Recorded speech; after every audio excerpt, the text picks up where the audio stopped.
बोलो गुरुदेव भगवान की जय। प्यारे कृष्ण कन्हैया लाल की जय।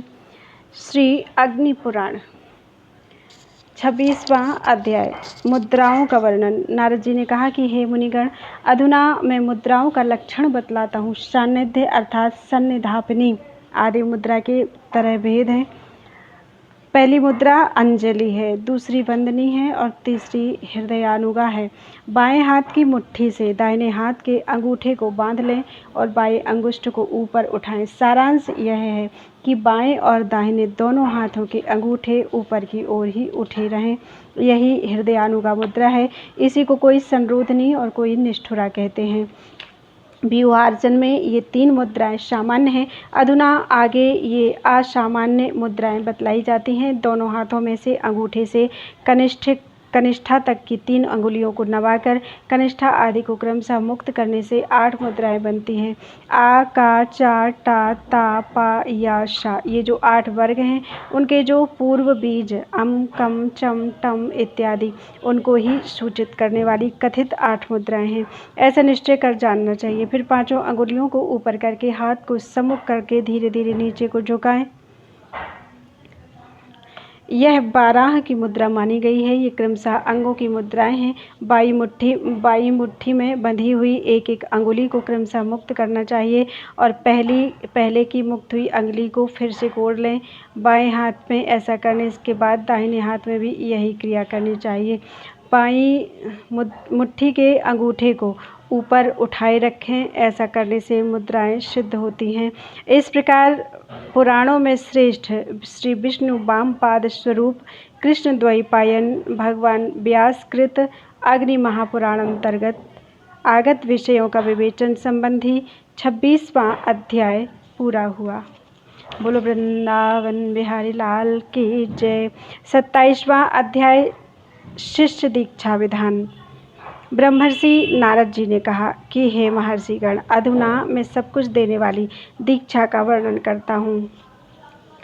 कमलाकार मंडल में भगवान श्री हरि विष्णु जी का पूजन करना चाहिए। 10वीं तिथि को समस्त यज्ञ संबंधी द्रव्य का संग्रह एवं संस्कार अर्थात शुद्धि कर लो। नरसिंह बीज मंत्र क्षौम से 100 बार उसको अभिमंत्रित करके उस मंत्र के अंत में फट लगाकर बोले तथा राक्षसों का विनाश करने के पश्चात राक्षसों का विनाश करने के उद्देश्य से सभी तरफ सरसों छींटे। फिर वहाँ सर्वस्वरूपा प्रसाद रूपा प्रासाद रूपणी शक्ति का न्यास करना चाहिए।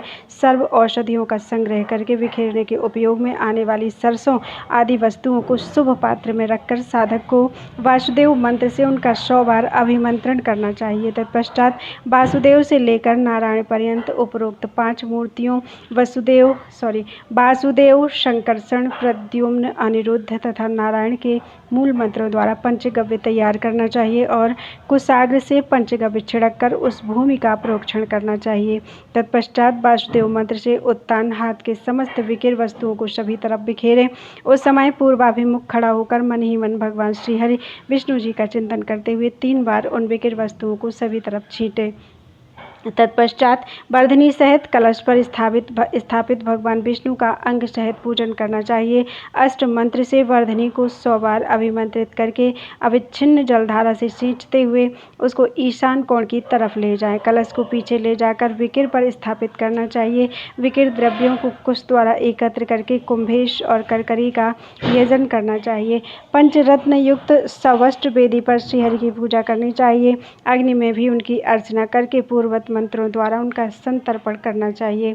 तत्पश्चात पुंडरीक मंत्र से उखा अर्थात पात्र विशेष का प्रक्षालन करके उसके अंदर सुगंध युक्त घी लगा देना चाहिए। इसके बाद साधक को उसमें गोदुग्ध भरकर वासुदेव मंत्र से उसका अवेक्षण करना चाहिए और संकर्षण मंत्र से सुसंस्कृत किए गए दूध में घृताक्त चावल त्याग देना चाहिए। इसके बाद प्रद्युम्न मंत्र से करछुल द्वारा उस दूध और चावल का आलोडन करके धीरे धीरे उसे उलाटे पलाटे। जिस समय खीर या चरू पक जाए उस समय आचार्य को अनिरुद्ध मंत्र पढ़कर उसको आग से नीचे उतार देना चाहिए। तत्पश्चात उस पर जल छिड़के और घृतालेपन करके हाथ में भस्म लेकर उसके द्वारा नारायण मंत्र से ललाट एवं पार्श्व भागों में ऊर्ध्व पुंड्र करना चाहिए। इस तरह सुंदर संस्कार युक्त चरू के 4 भाग करके एक भाग इष्ट देव को अर्पित करना चाहिए, दूसरा भाग कलश को चढ़ाना चाहिए, तीसरे भाग से अग्नि में 3 बार आहुति देनी चाहिए और चौथे भाग को गुरु शिष्यों के साथ बैठकर खाएं। इससे आत्मशुद्धि हो जाती है। प्रातःकाल ऐसे वृक्ष से दातून लें जो दूध वाला हो। उस दातून को नारायण मंत्र से 7 बार अभिमंत्रित कर लेना चाहिए। उसका दंत शुद्धि के लिए उपयोग करके फिर उसको छोड़ देना चाहिए। अपने पातक का स्मरण करके पूर्व अग्निकोण, उरूर अथवा ईशान कोण की तरफ मुँह करके अच्छी तरह स्नान करना चाहिए। फिर शुभ एवं सिद्ध की भावना करके अर्थात मैं निष्पाप एवं शुद्ध होकर शुभ सिद्धि की तरफ अग्रसर हुआ हूँ ऐसा अनुभव करके आचमन प्राणायाम के पश्चात मंत्रोपदेष्टा गुरु भगवान विष्णु से प्रार्थना करके उनकी परिक्रमा के पश्चात पूजा गृह में प्रवेश करना चाहिए। प्रार्थना इस तरह करना चाहिए, हे देव, संसार सागर में मगन पशुओं को पास से छुटकारा दिलाने के लिए आप ही शरणदाता हैं। आप सदा अपने भक्तों पर वात्सल्य भाव रखते हैं। हे देव, आज्ञा दीजिए, प्राकृत पाश बंधनों से बंधे हुए इन पशुओं को आज आपकी कृपा से मैं मुक्त करने जा रहा हूँ।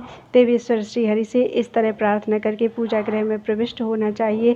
गुरु पूर्ववत अग्नि आदि की धारणाओं द्वारा शिष्यभूत समस्त पशुओं का शोधन करके संस्कार करने के पश्चात उनका वासुदेव आदि मूर्तियों से संयोग करना चाहिए। शिष्यों के नेत्र बांधकर उनको मूर्तियों की तरफ देखने का आदेश देना चाहिए। शिष्य उन मूर्तियों की तरफ पुष्पांजलि फेंके, तदनुसार गुरु उनका नाम निर्देश करें। पूर्ववत शिष्यों से क्रमशः मूर्तियों का मंत्रहीन पूजन कराएं।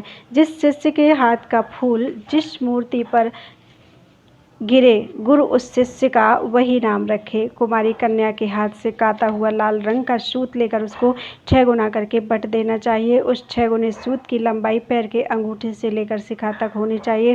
फिर इसको भी मोड़ कर तिगुना कर लेना चाहिए। कथित त्रिगुणित सूत में प्रक्रिया भेद से स्थित उस प्रकृति देवी का चिंतन करना चाहिए जिसमें संपूर्ण विश्व का लय होता है और जिससे ही समस्त जगत का प्रादुर्भाव हुआ करता है। उस सूत्र में प्राकृतिक पासों को तत्व की संख्या के अनुसार ग्रथित करना चाहिए, अर्थात 24 गांठें लगाकर उनको प्राकृतिक पाशों के प्रतीक समझें।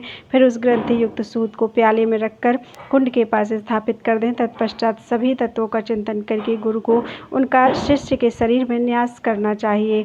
तत्वों का वह न्यास सृजन क्रम के अनुसार प्रकृति से लेकर पृथ्वी पर्यंत होना चाहिए। 3, 5, 10 अथवा 12 जितने भी सूत्र भेद संभव हों उन सभी सूत्र भेदों के द्वारा बटे हुए उस सूत्र को ग्रथित करके देना चाहिए। तत्वचिंतक पुरुष के लिए यही उचित है। हृदय से लेकर अष्ट पर्यंत 5 अंग संबंधी मंत्र पढ़कर संपूर्ण भूतों को प्रकृति क्रम से अर्थात कार्य तत्व का कारण तत्व में लय के क्रम से तन्मात्रा स्वरूप में लीन करके उस मायामय सूत्र में और पशु जीव के शरीर में भी प्रकृति लिंग शक्ति कर्ता बुद्धि तथा मन का उपसंहार करना चाहिए। तत्पश्चात पंच तन्मात्र बुद्धि कर्म और पंच महाभूत इन 12 रूपों में अभिव्यक्त द्वादशात्मक सूत्र और शिष्य के शरीर में चिंतन करना चाहिए। तत्पश्चात इच्छानुसार सृजन की संपात विधि से हवन करके सृजन क्रम से एक एक के लिए 100 आहुतियाँ देकर पूर्णाहुति करना चाहिए। प्याले में रखे हुए ग्रथित सूत्र को ऊपर से ढककर उसको कुंभेश को अर्पित करना चाहिए। फिर यथोचित विधि से अधिवासन करके भक्त शिष्य को दीक्षा देनी चाहिए। करनी, कैंची, धूल या बालू, खड़िया, मिट्टी और अन्य उपयोगी वस्तुओं का भी संग्रह करके उन सभी को उसके वाम भाग में स्थापित कर देना चाहिए। फिर मूल मंत्र से उनका स्पर्श करके अधिवासित करना चाहिए। तत्पश्चात श्रीहरि के स्मरण पूर्वक कुशों पर भूतों के लिए बलि दें और कहें नमो भूतेभ्यः। इसके बाद चंदोबों, कलशों और लड्डुओं से मंडप को सुसज्जित करके मंडल के अंदर भगवान विष्णु का पूजन करना चाहिए।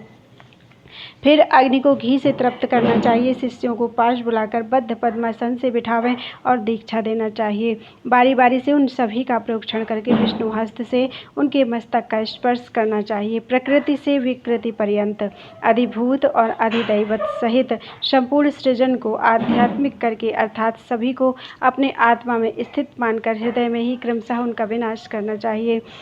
इससे तन्मात्र स्वरूप हुई सारी दृष्टि जीव के समान हो जाती है। इसके पश्चात कुंभेश्वर से प्रार्थना करके गुरु उपरोक्त सूत्र का संस्कार करने के अनंतर अग्नि के सन्निकट आकर उसको अपने पास ही रख ले। फिर मूल मंत्र से 36 के लिए 100 आहुतियाँ देनी चाहिए। इसके पश्चात उदासीन भाव से स्थित सृष्टि को पूर्णाहुति अर्पित करके गुरु को श्वेत रज अर्थात बालू हाथ में लेकर उसको मूल मंत्र से 100 बार अभिमंत्रित करना चाहिए। फिर उससे शिष्य के हृदय पर ताड़न करना चाहिए। उस समय वियोगवाची क्रियापद से युक्त बीज मंत्रों एवं क्रमशः पादादि इंद्रियों से घटित वाक्य की योजना करके अंत में हुम फट का उच्चारण करना चाहिए। इस तरह पृथ्वी आदि तत्वों का वियोग कराकर आचार्य को भावना द्वारा उनको अग्नि में हवन देना चाहिए। इस तरह कार्य तत्वों का कारण तत्वों में हवन अथवा लय करते हुए क्रमशः अखिल तत्वों की आश्रयभूत श्रीहरि में सभी का लय कर देना चाहिए। विद्वान पुरुष इसी क्रम से सभी तत्वों को श्रीहरि तक पहुंचाकर उन संपूर्ण तत्वों के अधिष्ठान का स्मरण करना चाहिए।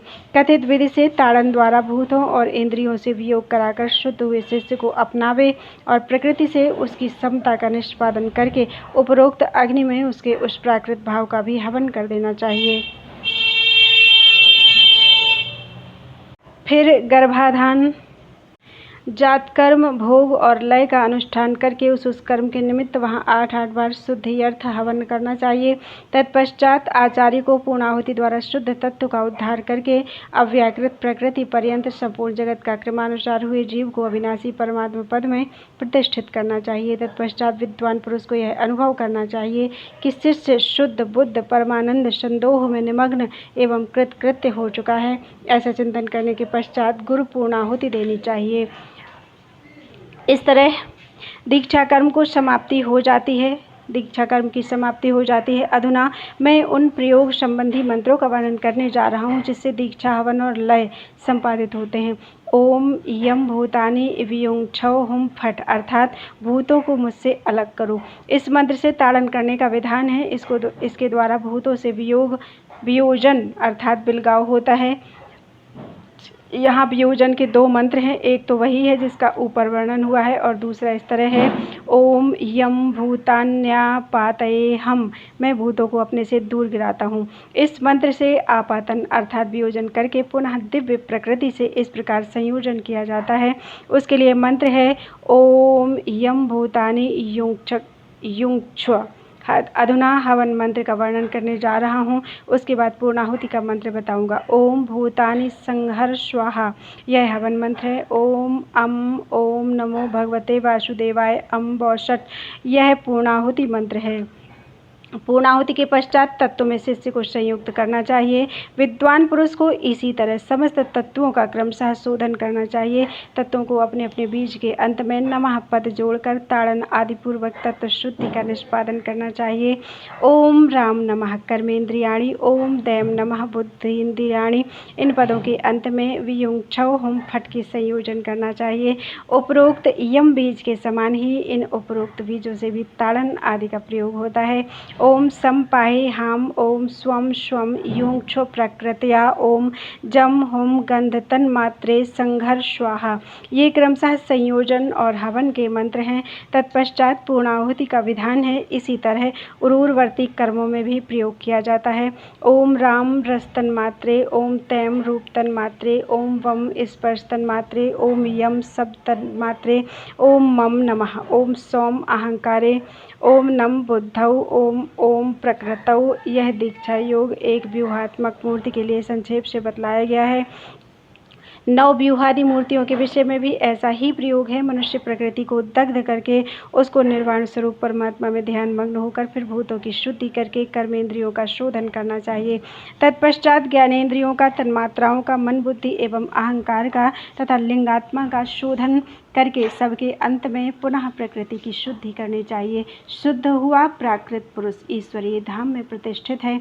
उससे उसने संपूर्ण भोगों का अनुभव कर लिया है और अधुना वह मुक्ति पद में स्थित है। इस तरह ध्यान करना चाहिए और पूर्णाहुति देनी चाहिए।